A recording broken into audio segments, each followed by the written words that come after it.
Welcome to Sathya recipes. இன்னைக்கு நம்ம கிச்சன்ல முட்டை தம் பிரியாணி பார்க்கலாம். எப்படி செய்யறதுன்னு பார்க்கலாம் வாங்க. பாருங்க, இங்கே நான் ஒரு வாணலி வச்சிருக்கேன். இதில் இப்போ நம்ம முட்டையை வறுத்து எடுத்துக்கிறதுக்காக 2 ஸ்பூன் ஆயில் விட்டுக்கலாம்.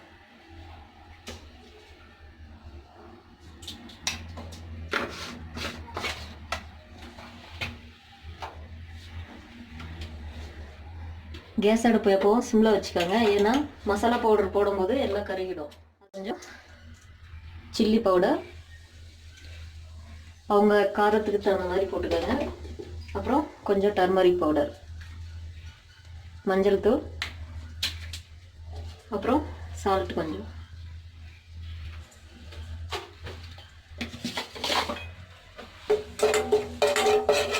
இப்போ இதில் நம்ம வேக வச்சு வச்சிருக்கிற எக்கு முட்டை இதில் சேர்த்துக்கலாம்.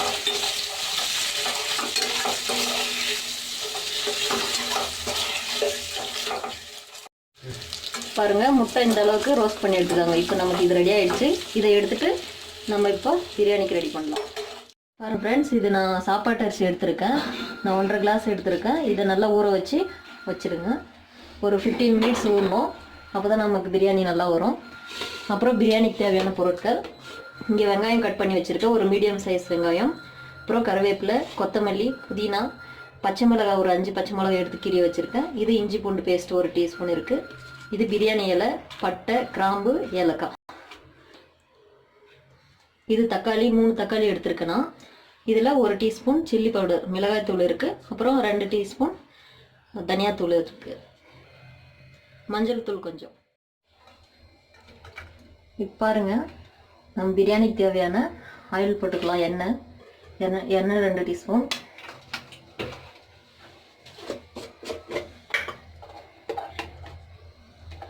நெய் 2 டீஸ்பூன் சேர்த்துக்கிறேன்.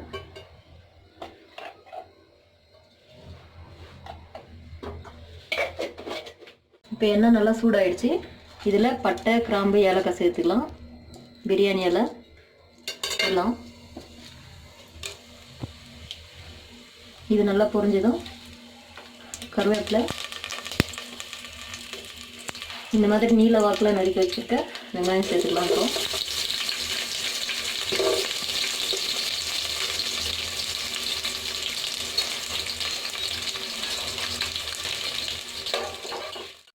இப்போ பாருங்கள், வெங்காயம் நல்லா ப்ரௌன் ஆகிடுச்சு. இந்த மாதிரி நல்லா ப்ரௌன் கலரில் வரணும். இப்போ நம்ம இஞ்சி பூண்டு பேஸ்ட் சேர்த்துக்கலாம். இதில்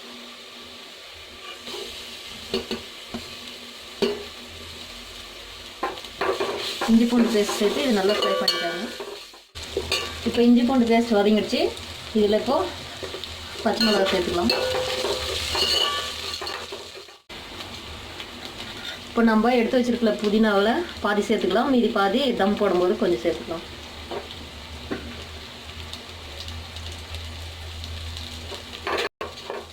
புதினா எல்லாம் நல்லா வதங்கிடுச்சு. தக்காளி சேர்த்துக்கலாம்.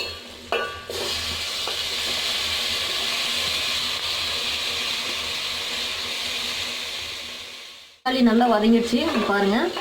இப்போ நம்ம இதில் சில்லி பவுடர், மிளகாத்தூள், தனியாத்தூள் எல்லாம் சேர்த்துக்கலாம். 2 டீஸ்பூன் தனியாத்தூள் இதை நம்ம இதில் சேர்த்துக்கலாம்.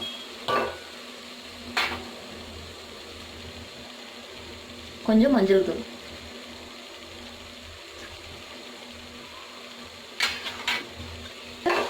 எண்ணெய் பிரிஞ்சு வர வரையும் நல்லா ஃப்ரை பண்ணிக்கலாம். அதை பாருங்க, நம்ம போட்ட மசாலா எல்லாம் நல்லா வதங்கிடுச்சு. எண்ணெய் பிரிஞ்சு வந்திருக்கு. இப்போ இதுக்கு நம்ம தண்ணி சேர்த்துப்போம். 1 கிளாஸ் அரிசிக்கு 2 கிளாஸ் தண்ணி வைப்போம். இன்னைக்கு தம் போடுறதுனால நம்ம 1 கிளாஸ் அரிசிக்கு 1.5 கிளாஸ் தண்ணி சேர்த்துக்கலாம். இப்போ இதில் நம்ம தண்ணி சேர்த்துக்கலாம். நான் 1.5 கிளாஸ் அரிசி எடுத்திருக்கேன். இதுக்கு 2 கிளாஸ் தண்ணி சேர்த்துக்கிறேன்.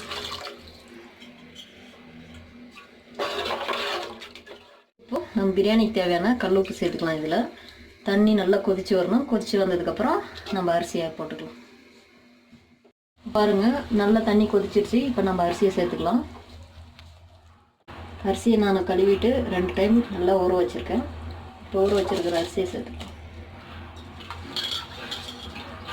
நான் சாப்பாட்டுக்கு யூஸ் பண்ணுற அரிசி எடுத்திருக்கேன். உங்களுக்கு தேவைன்னா நீங்கள் பாஸ்மதி ரைஸ் கூட யூஸ் பண்ணிக்கலாம். ஆப்ஷனல் தான் உங்களுக்கு. இப்போ நம்ம அரிசியை போட்டாச்சு, நல்லா கொதிச்சிட்ருக்கு. இப்போ உப்பெல்லாம் செக் பண்ணிவிட்டு வேணுன்றவங்க அட்ஜஸ்ட் பண்ணிக்காங்க. ஏன்னா ரைஸ் போட்டதுக்கப்புறம் உப்போட அளவு மாறும், உப்பு கம்மியாக இருக்கும், பார்த்துட்டு செக் பண்ணிவிட்டு சேர்த்துக்காங்க. ஃப்ரெண்ட்ஸ், நம்ம ரைஸ் போட்டதுக்கப்புறம் நல்லா கொதிச்சிட்ருக்கு.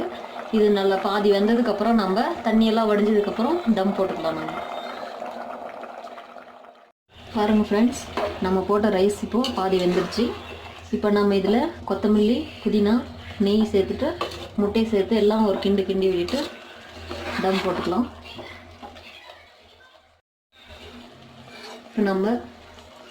இப்போ நம்ம ஃப்ரை பண்ணி வச்சுருக்க முட்டையெல்லாம் சேர்த்துக்கலாம். இதில்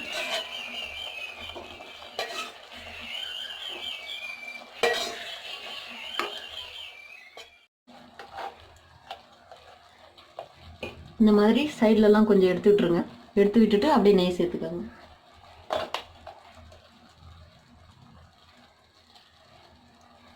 மேலாப்பில் நெய் சேர்த்துனீங்கன்னா ரொம்ப வாசமாக இருக்கும் பிரியாணி. இந்த மாதிரி சைடில் இருக்கிற ரைஸ் எல்லாம் முட்டை மேலே எடுத்து விட்டுக்கோங்க.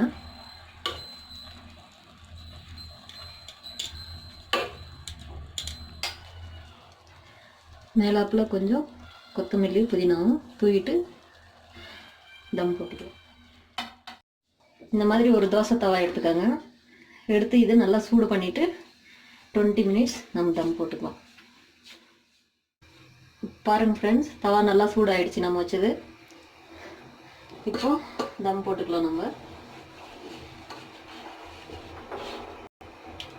இது மேலே வச்சுட்டு, பிரியாணி பாத்திரத்தை மேலே வச்சுட்டு, இது மேலே நல்லா வெயிட் கனமாக இருக்கிற பாத்திரத்தை மேலே வச்சுக்கோங்க. பாருங்கள், நான் இந்த மாதிரி உரல் இருக்குது, இது நல்லா வெயிட்டாக இருக்குது, நான் இதை வச்சிடுறேன். இது மேலே 20 மினிட்ஸ் விட்டு பார்க்கலாம் நம்ம பிரியாணி எப்படி வந்திருக்குன்னு.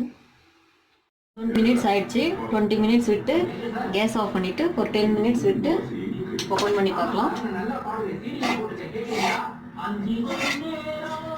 பாருங்கள் ஃப்ரெண்ட்ஸ், ரைஸ் நல்லா வெந்திருக்கு, நல்லா உதிரி உதிரியாக வந்திருக்கு ரைஸ். பாருங்கள், நான் எடுத்து காமிக்கிறேன். பாருங்க, நல்லா வாசனையாக இருக்குது. பாருங்கள் ஃப்ரெண்ட்ஸ், நம்ம முட்டை பிரியாணி ரெடி, முட்டை தம் பிரியாணி ரெடி ஆயிடுச்சு.